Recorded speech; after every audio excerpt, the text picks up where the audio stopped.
Hey guys, this is Gary Lee Stanley, your sales guy. Hey, today we're talking about my favorite subject, which is sales. All right, we got a cool subject for ourselves today, so let's go ahead and dive right on into it. Give you a little fist bump and say howdy. Here we go. Our subject for today is selling. Why sometimes you walk away from sales. What does he mean? I said selling. Why sometimes you have to walk away from a sale. And I'm going to explain this to you because, see, that doesn't sound right to some people. They may go, I don't want to walk away from a sale. But listen, sometimes you have to.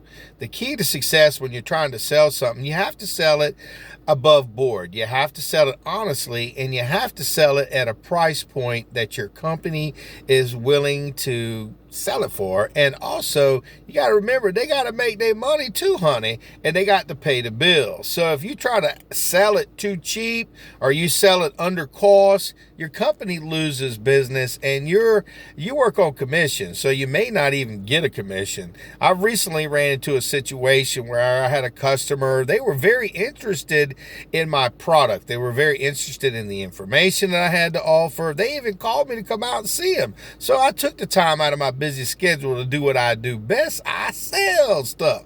But what happened was when I got to the customer's house, I went through a great presentation. I told them all the features and the benefits, and then I laid the price on them. They looked at me like, "Dad, that's too much." I'm like looking at them. I'm saying, apparently, let me go back over this because you didn't hear me correctly. And I gave them the basic information, and my price point was just right. The reason why I know that is because I've tested my prices in the market. So I know how much things cost, and I know how much people are selling stuff for, especially in the community and the areas that I live here in Jacksonville.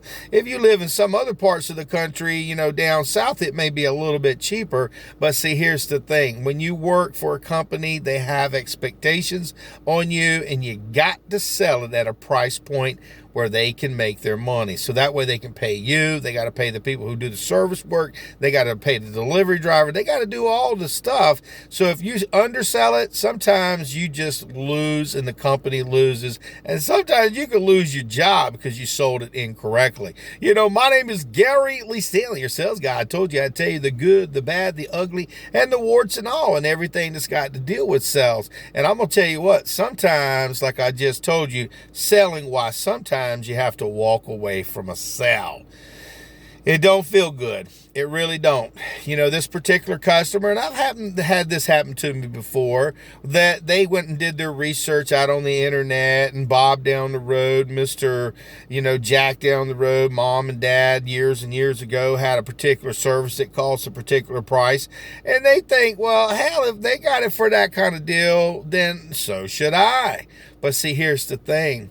Who knows better about the price points of a particular product? Now, I ain't saying that if you work for a company and if you buy your merchandise at a very cheap price and you're selling it way too much for what it costs. I've worked with a company before in the past. It's been many, many years ago. I walked away from that company because they had a price point that when I looked at it, I just felt uncomfortable trying to sell it because I thought that the customers wasn't getting the best benefit. And I got to look in the mirror, folks. If I feel as though I'm taking advantage of a customer, I just ain't gonna do it. I ain't that kind of guy.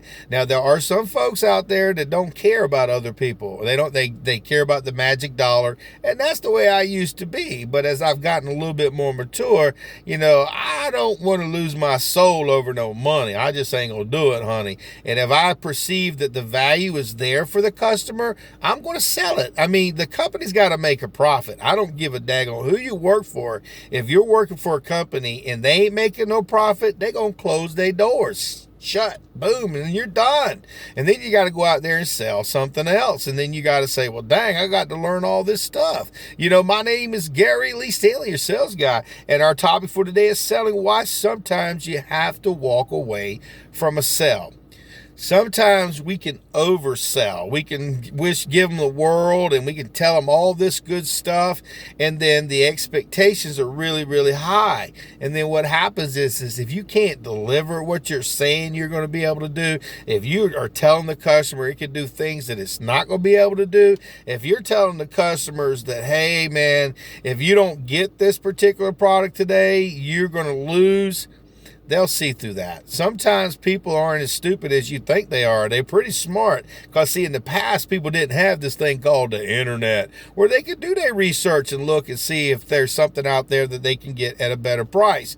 But like I said earlier, when I had to deal with this particular customer, they wanted the product like way under what we could sell it for. I'm talking, if you had 100%, he wanted it at 20%. And there was no way in my heart, in my mind, knowing, hey, my company ain't going to go for that. Now, sometimes you may have a little leeway where you could take a couple of dollars off here and there. You might be able to throw in a service plan or some kind of maintenance agreement to give them a discount of some sort. But sometimes you got to walk away from the sale. It didn't matter no more. No, once I told him the price and I told him what our price point was, and I showed him how beneficial it was and the cost was right.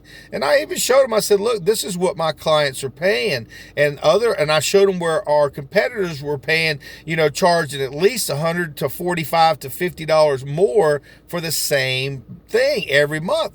And it was like, I still couldn't get through that because they had a fixed price. And once you get a customer who's got a fixed price, sometimes you just can't sell it. And I did my best. I went back through the features, the benefits. I even had the basic closes, and I'm pretty good at closing sales. But sometimes you got to remember it's a numbers game. If somebody's got a fixed number in their mind, sometimes you can't change it. And I'm pretty good at helping people see the features and the benefits and why they should invest. But sometimes you got to walk away from a sale. And remember this one thing, always leave the opportunity in a positive way. I looked at the customer, I said, I really would like to be able to help you with that, but that price point is just not feasible. And, and do yourself some favor, if you decide you need some help, because remember, I had to walk away from this one.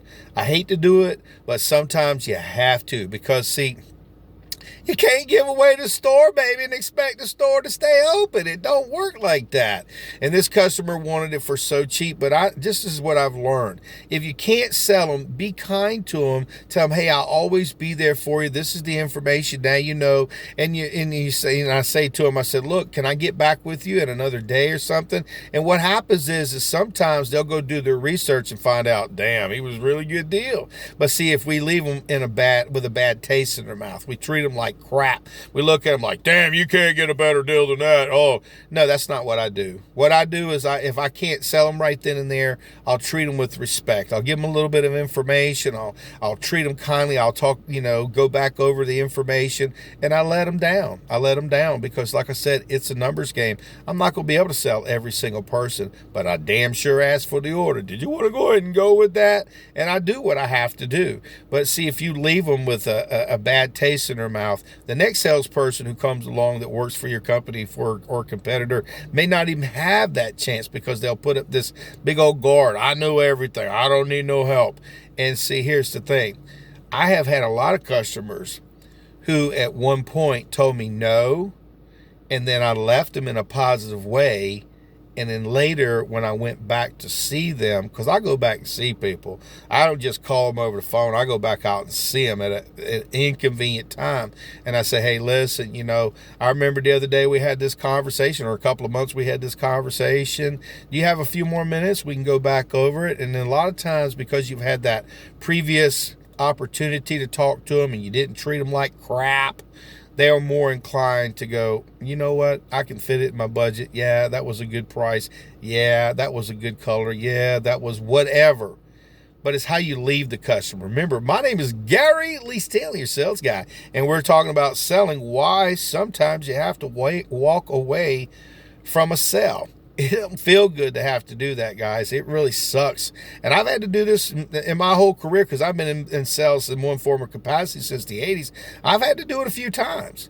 And in this regard, I just felt in my heart I did the right thing, and I shared my feelings because I talk to the people that are my mentors. I talk to management, and I tell them what the circumstances are, and they understand. But see, if you don't ask for the order, if you don't tell the customer the features, the benefits, and you don't bring it up to where it's up there, you can't sell it. Sometimes you just got to walk away from the sale. Sometimes you just got to maybe get what they call a TO. A TO is a team opportunity for you to have somebody step in and say almost identical the same things that you're saying, and let them ask for the order. Now remember, you're going to get that little bit of commission because they stepped in and they took care of it for you. But sometimes that really helps, especially in retail, or if you're trying to sell things that people can actually feel and touch. And I've had it, and when I sell insurance stuff and stuff like this, I've had people come behind me and say, hey, you get this feature benefit. They said the same daggone thing. The only difference is it was a different person, and the customer let their guard down. I've done it for many of my salespeople also. I've done so many TOs. I've saved a lot of sales because, see, I was very professional. I knew what I had to say. Me and the other salesperson, we were on the same page. And so if you're out there trying to sell something and you need some help, sometimes you need to get a TO. Don't be one of these kind of people saying, I don't need no help. Baloney. Sometimes we all need a little bit of help. And our topic for today is selling, why sometimes you have to walk away from a sale. I hate to walk away from a sale, especially when I put all my heart and my soul into it. But sometimes it is what it is, a sale. Sometimes you can't change some people's minds. It doesn't matter how hard you try. But if you ask for help and get a TO, you have a better opportunity to close that sale because they're going to do the same thing you did. They're going to tell them the features and the benefits, and they're going to say, but see, here's the thing. You've already gave them the price. You've already given them the information. They've already said no to you. But when somebody else steps in and says the same thing and offers them the same benefits, it's like they just let their guard down. I've done it. I've helped a lot of salespeople sell a lot of stuff, and I got a kick out of it because, see, the salesperson, I knew they did the same thing. I knew they said the same thing, but we were all on the same page. So do me a favor, go out there and sell something. But if you ain't asking for the order, you ain't selling. My name is Gary Lee Stanley, your sales guy, and we just had a great conversation about selling, why sometimes you have to walk away from a sale. And I hope you understand this reason. It's not because we want to, but sometimes we got to. So go out there and sell something, and don't give up before the miracle, baby. Keep asking for that order until they say no. And then be kind to them, because you never know, you might be able to sell them later. And I have many times, guys. So go out there and have a great day. And remember, selling, why sometimes you'll walk away from sales. Or should I say a sell. Don't give up. You got this, so go out there and sell something. Walking away from a sale. Yeah, sometimes you got to. It's just the way it is. Company got to make money, honey, just like you do. All right.